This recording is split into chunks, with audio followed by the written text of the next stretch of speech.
Now in this video we will continue discussing the aggregate demand, aggregate supply topics. So we've done the aggregate demand part, we're moving on to aggregate supply.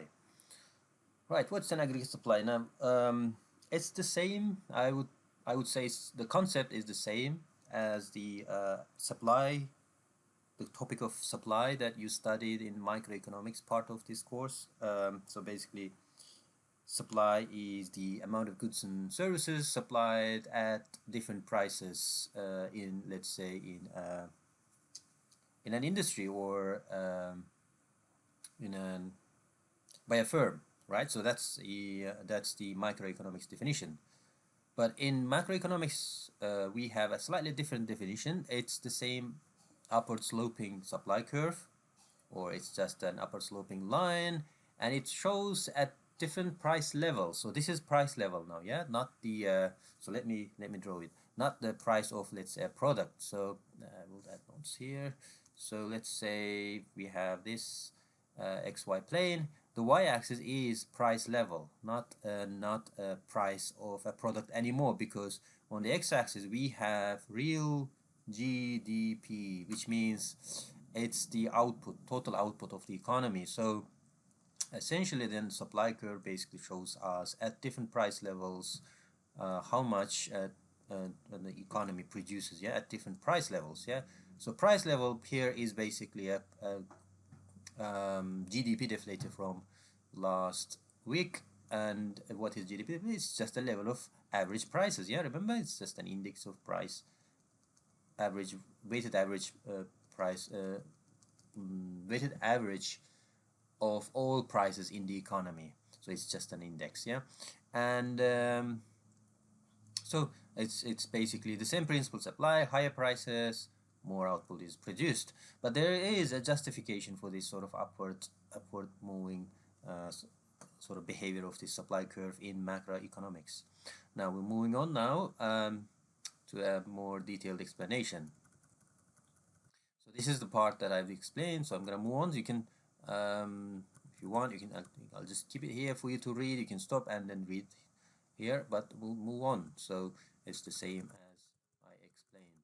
Now, here is the graph of aggregate supply curve, the one that I have drawn already. Now notice this is when the price goes down from P1 to P2, we tend to produce less. So it's like a firm responding to price changes. Now here, with the quantity of output being the real GDP, here the firms, collection of all the firms in the economy responding to the price changes. Now, so as there is a price change or level of price change, there is a movement along the supply curve, aggregate supply curve, as it was in the microeconomics part of this course, yeah. So there is a movement along the supply curve as there is a price change, so the output changes as well. So there's a rationale for this, or the justification for this, that there are sticky wages, sticky prices, and there is a possibility of misperception in the economy of price changes or changes. So there is in other words, there is a temporary deviation from what you call this natural rate of output. I'll explain what it is. For now, let's limit our understanding to what the sticky wages are and sticky prices are, and also misperceptions theories are about, or theories about, that explains this behavior of movement along the curve up and down, yeah. Why the, in other words, why the aggregate supply curve is upward sloping, and that's what we're gonna look at today in the next half an hour or so. So the question now is, it sounds interesting, and well, it may sound confusing to you, and also may sound odd that we need a justification for an upward sloping supply curve. Well, you could say that when the price increase, they naturally we produce more, but it tend, economists tend to come up with ideas that reflect the reality, or abstract ideas that could reflect reality. Now, it's not as, it's not as easy as we think that the prices respond to changes in the economy. Apparently, prices sometimes do not respond. This also includes price of labor, wages. You know, when there is a better economic condition, it turns out that wages not necessarily respond, or prices do not necessarily respond. They don't increase. So let me raise the audio level, so hopefully it's clear to you. I just realized that audio level was low. So going back now, coming back to the prices. So prices in the economy usually tend to be sticky. That includes also wages, apparently, and this explains partly why aggregate supply curve is upward sloping. In other words, it has a nice shape of increasing nice shape. Yep. So this is price level. This is real GDP. Just to keep it here as a reference. Now, what does the sticky wage theory say about why aggregate supply it is a short run, by the way, why the short run aggregate supply curve is upward sloping. Now you will see also that long run curve is actually a vertical curve, so we'll have a look at that later. So sticky wages. Now, wages are prices paid for labor. So what we receive is a wage, is actually price for our labor, for our intelligence, maybe for our capabilities, for our abilities. Yeah, so we get paid money, and that's our wage, and that is a price, and they can be sticky. And there's a nice relationship between sticky wages being sticky, and why there is a supply curve upward sloping. So moving on now. Let's imagine that we enter into a contract with an employer, and based on expected price levels in the future, we say, okay, we're happy with this 10 pounds per hour rate to work, yeah, as a student, and your contract is for, let's say, 2 years, yeah, for 2 years, so 10 pounds or 11 pounds per hour, 10 pounds, let's say. Then over time, what happens is that the price level, this thing starts increasing, which is gonna incentivize the producers to produce more. So this is a nominal price level increasing. Now what happens is that when the prices increase overall, the goods that you produce will also have higher prices. Now the firm that hired you will produce more in return, because the wage costs remain sticky. In overall economy, in the whole economy, everything is rising in price. Everything's price is rising, let's say, but your wage is sticky. Now the difference between the price they get per product they sell and your wages is a huge profit, then, isn't it? Yeah. So this higher profits induce more production. As a result, wages being flat for the next 2 years, and then prices increasing, there is an profit opportunity for this firm, so they produce more as a result. Yeah, not necessarily that the prices rise, we produce more, but because certain things, basically the costs, for example, are sticky, like wage cost example. Yeah, so this increases the profitability of producing this product, so more is produced. Yeah, more is produced. Now what if, let's say, you fixed the wage at 10 pounds, but then in the next 2 years there's a recession, so nominal prices start declining. What happens now? Well, we see that the output will decline, and for that, it's because for the output to decline, the firm should see losses in producing the good. Now, your wages are fixed in the past, let's say, and the prices are going down. So basically, they pay you more than what the market justifies right now, given the lower prices. Yeah, so they're paying you more than what market justifies. So basically, their costs are increasing, prices are going down. What happens is that they cannot simply tell you, I'll pay you low wages because your contract is fixed for 2 years. So they do not renegotiate it. And assuming that trade unions are strong in this country where you work, then you have your contract and your wages are fixed. And the good news is that your wages are higher relative to the prices, which are going down. But the firm will suffer because they lose money they sell the product low prices but then have a higher cost base. So what happens is that one way to avoid losing more is to reduce the output. So as a result, output starts declining. So as the price level goes down, output declines. So aggregate supply curve, there's a movement along the aggregate supply curve. So this single firm, assuming that is a representative of the whole other firms, all other firms, then this is what the behavior of macroeconomy is then. Yeah, aggregate supply then declines. So it's just a single firm I take as an example, but then this is the case for all the firms in the economy. Yeah, all the firms in the economy.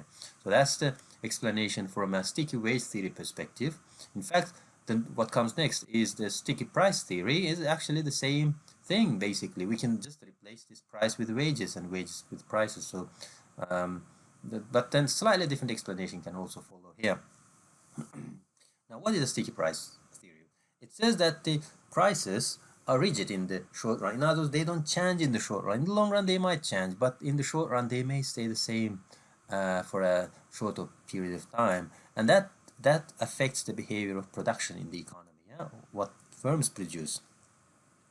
Now, let's say that you are what restaurant? You're a restaurant owner.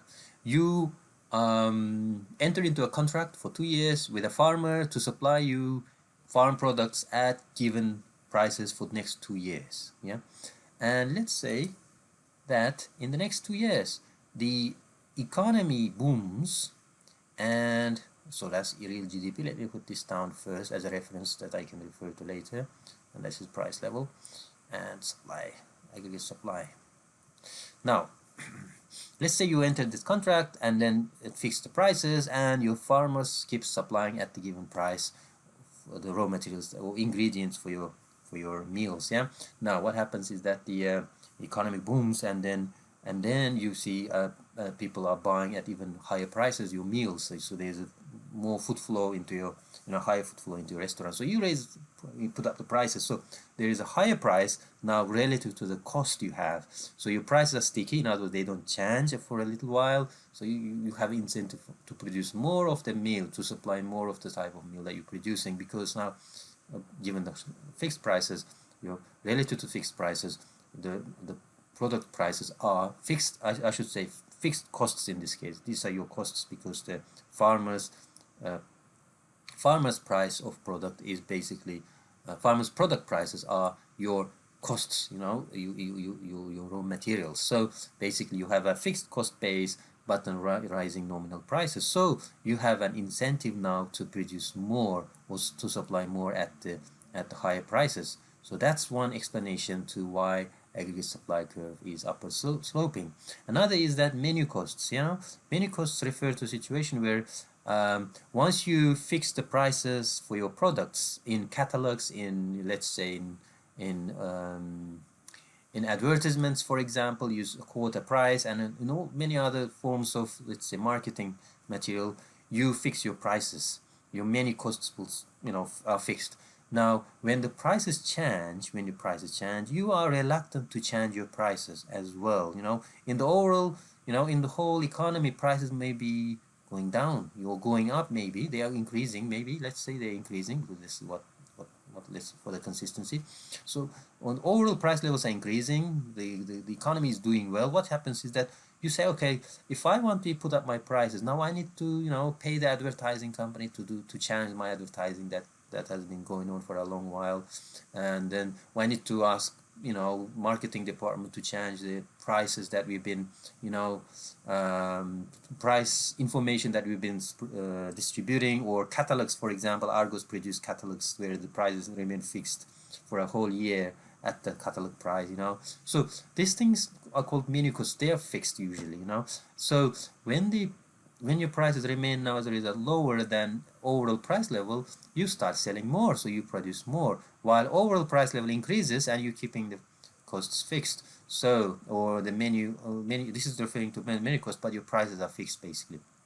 As a result, this aggregate supply curve eventually, there's a movement along the aggregate supply curve, or positive movement. Yeah, positive. So that as the x goes up, y goes up. So this is the reason why aggregate supply curve is apparently positively sloped. Hopefully that's clear. It's similar to what the sticky wage theory is. Now this is also an interesting one. This one is about misperceptions theory. Basically, mathematicians, I mean the economists, theorize all these things, and some of them do not really necessarily apply. For example, if I go back here, that's a good digression a bit. The sticky price theory may not necessarily apply because today almost every retailer or supplier is basically operating online. Not because of coronavirus, but because they have all websites that can easily change. They can change easily the prices on websites. Yeah, back in days 50s, marketing was was done through print market. So you have to print everything out to do marketing. Today you do it online, so anything can change. So sticky price theory may not apply, but in any case, in the short run, price may remain fixed for a little while, but not as much as it happened actually back in days. But yeah, for some reason, these prices appear to be sticky and remain sticky. Now, something I had in mind that I want to tell you about the sticky price theory. I think no, that's fine. So moving on now to the misperception theory. Now, this theory may or may not apply again, but that's what was theorized back in days, a few decades back, when again information flow was not available. In other words, the information in the market wasn't efficiently flowing. Today, anyone can check up the prices and overall prices or competitors' prices online easily. Yeah, back then it wasn't possible. So, what is this misperception theory? What does it have to do with the upward sloping um, supply curve, aggregate supply curve? Basically, it says that the changes in overall price levels. So let me draw it again. Changes in overall price levels. Changes in RG. So that's RGDP price level, and that's our aggregate supply curve. So let's say there is a change in the overall price level. So there's a shift up, movement along this y-axis. Will usually give sort of temporarily, in other words, temporarily mislead the suppliers, and what they take as an action, what their reaction, will eventually lead to increase or decrease in GDP apparently output. So I'll give you an example from a perspective of a farmer, but it could be anyone, in any industry as well. Let's say that the farmer, as a farmer, you look at the prices, overall price in the market, all the prices, like could be price of goods, services, and clothing and farm products are, let's say, increasing. And you realize that, it could be that your wheat, since the market is, booming, let's say economy is booming, you will say you're producing wheat. And you say, all right, maybe the wheat prices will be increasing more relative to the overall price level. So you become more optimistic. So as a result, in the short run, you start, you think that the wheat production is more profitable. So you stick to what you are producing, which is, let's say, wheat, and then you produce more for the next season. And what happens is that it may not necessarily be that the relative price of wheat to the overall price is increasing, but you actually had a misperception, basically, that it is the case. So you might think that the wheat prices are growing faster than the overall price level, given that the overall price level is increasing, so you produce more wheat. And in fact, the overall price level is increasing as well, but not necessarily that the wheat prices are increasing relatively faster than the overall price level. So there is this then movement along the supply curve. So there is, as the price level increase, you produce more, and assuming other farmers produce more, there's a movement along the supply curve to upward sloping, upward sloping movement along the supply curve. Now the same may happen when the oil prices fall, and you assume, okay, well, prices are falling, the economy probably is not doing well, so why should I produce more wheat? Because then wheat price will be declining faster than the oil price level. So what happens is that as the oil prices decline, you too reduce your output, wheat output, from that point to this point. So as a result, there is this movement, there is this positive movement between our GDP, real GDP, and then the price levels. So that that now explains why aggregate supply curve is a positively sloping curve or positive sloping line. Now, aggregate supply curve, like aggregate demand curve, also shifts. Yeah, it shifts to the left and to the right. So there's positive and negative movements. Yeah, and notice that the shifts are when the prices are fixed. And remember, the we know movement along the curve usually means change in price levels. Yeah, change in price levels up and down.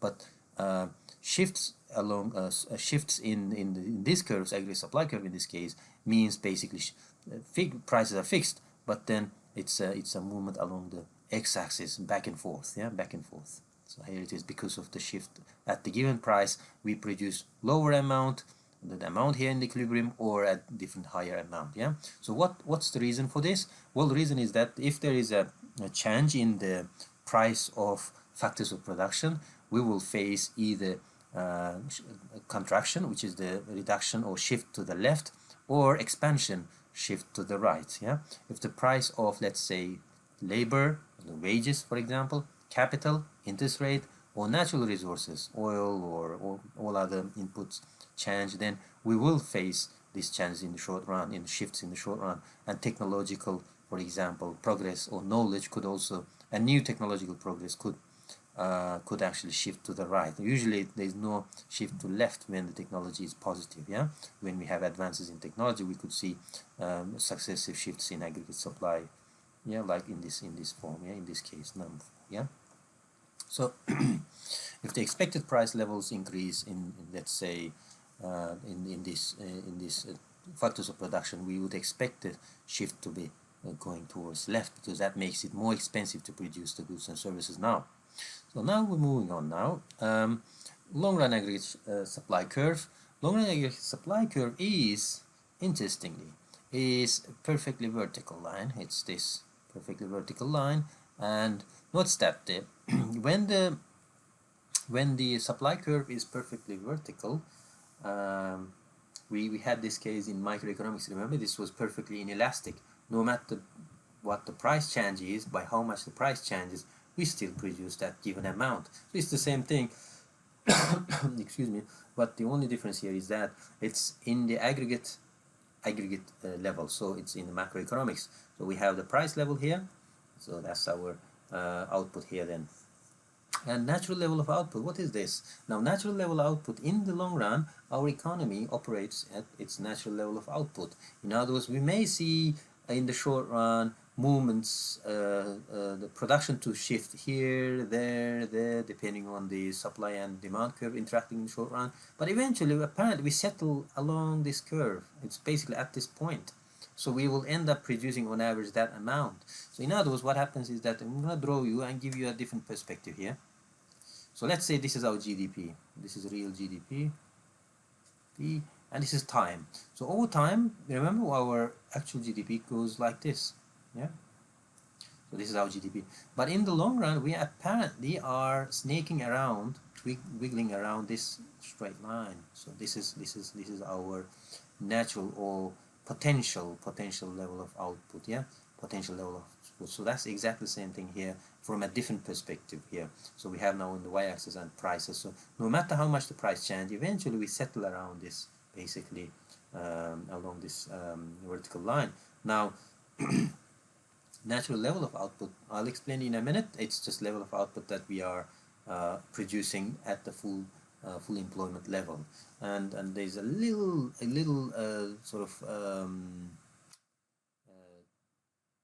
detail here that we need to be careful with. Natural level of output or full output level doesn't necessarily mean we are fully employing all the resources. It just means that we tend to have this sort of optimal level of output in the long run that utilizes our resources, economy's resources optimally, which means more efficiently, in other words. Yeah. So now, what determines this natural level of output? It's basically the factors of production, level of labor that we have in the economy, how much basic capable labor we have, the capital stock we have, and also natural resources. More natural resources improves our production possibilities, yeah, and also technology. If we are technologically advanced, we are able to produce more, and more. So moving on now, I'll explain what the natural level of output is. So let's grow this again.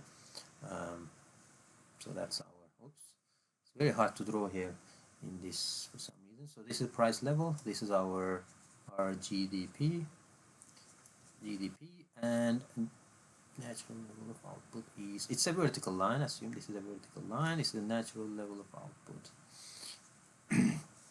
This is a production of goods and services that economy can achieve in the long run when unemployment is its that's its normal rate or natural rate. That doesn't mean there is no unemployment in a full employment. This is also called full employment output.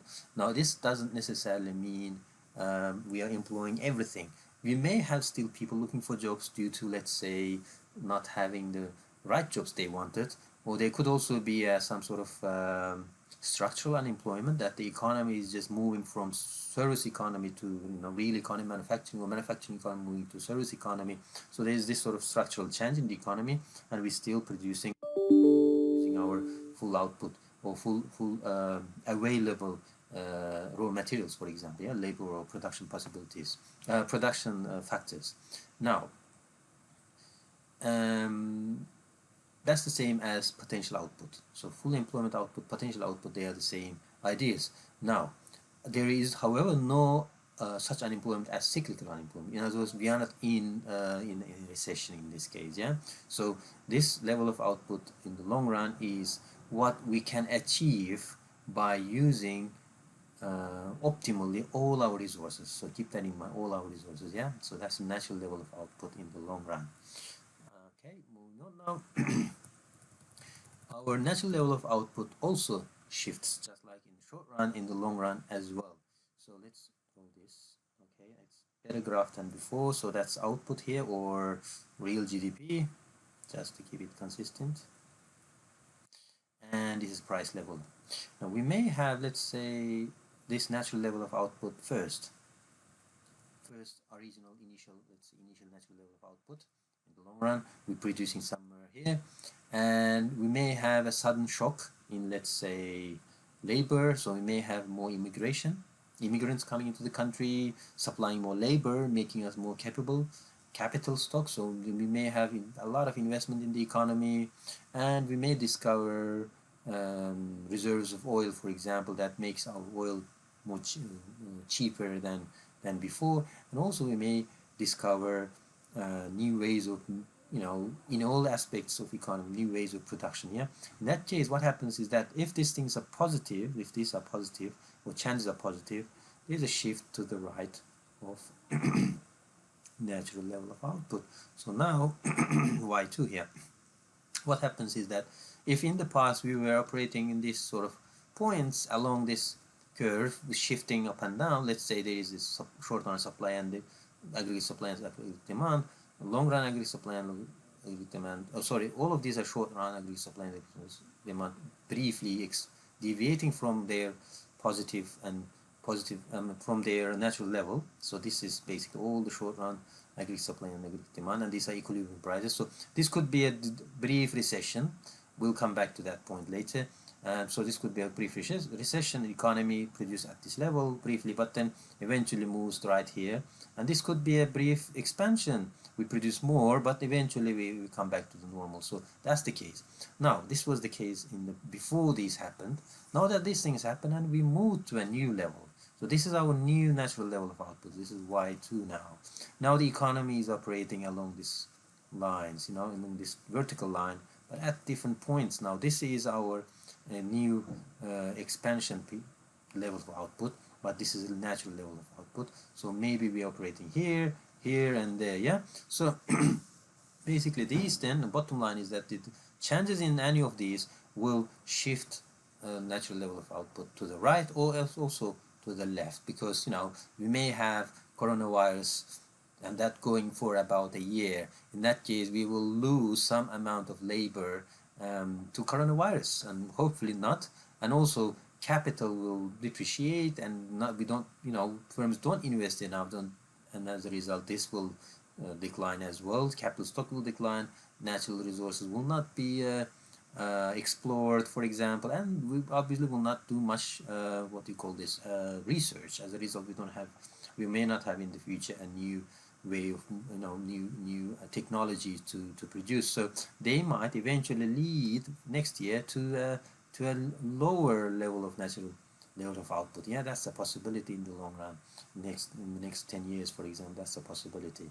So here it is, the natural level of output in the long run, or I should say long run aggregate supply curve that determines natural level of output. So this is what we've just explained earlier. So these are all in some sort of details. You can read them. So I'm talking about changes in labor affecting natural level of output, or change in capital affecting, and all these explanations are what I've just talked about earlier. Yeah. So technology, how do we get a new technology? For example, changing technology, it could be homegrown. For example, we may innovate something. We could also import new ideas, let's say from China. Yeah, we might buy Chinese technology, Chinese machines that come with this sort of technology embedded. We could actually reverse engineer it and then make make our own machines. Yeah, so or government regulates the technology, the use of technology. The government might recommend us to firms to use certain technologies, and then we will then have to develop these technologies and eventually succeed in doing this, or putting it into use, and that means natural level of output then changes. Anyway, so here is the summary of what we've just discussed here. uh, different what you call this factors that shift the aggregate supply curve in the short run. So these 5 different factors in that affect the short run changes in the aggregate supply curve. So for some reason, this something that I forgot to mention is that as long as not as long as well as the prices affecting these short line aggregate supply curve shifts, there is also the availability aspect of it as well. If the availability of, let's say, availability of resources are lower, in that case that also reduces in the short run our output. So that's what I forgot to mention, but that's fine. It's prices usually are responding to availability, so you can actually derive that idea, and expectations of expected price levels of these factors of production also affect the short run aggregate supply curve. So that's the summary in the for this for this for this section. So I'm gonna stop the video now. It's already half an hour long video, so I'm gonna then start recording the second part, and we will put to use all these tools that we covered in the analysis of economic fluctuation. So that hopefully will be a brief video, but I always wanted to spend more time on this because these are exam topics. So do read them in the book, and if you have questions, do get back to us. Yeah. Right. So see you in a bit then.